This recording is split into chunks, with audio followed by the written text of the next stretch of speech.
நானும் போகி சொல்றேன், பாரத ரத்னா விருது வழங்கப்படட்டும்.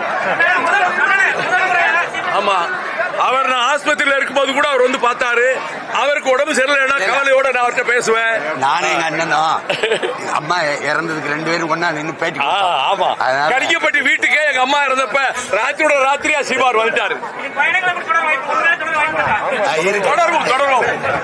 யாதும் ஊரே யாவரும் கேளு என்பது போல சகோதர பாசத்தோடு இணைந்திருந்து வேளாண் பெருமக்கள், நிலத்தை நம்பி உழுது பயிரிட்டு வாழ்கின்ற விவசாய பெருமக்கள் நிறைந்திருக்கக்கூடிய இந்த மண்டலத்தில் அமைதியும் சகோதரத்துவமும் சமத்துவமும் சமூக நீதியும் ஓங்கி பெருகட்டும்.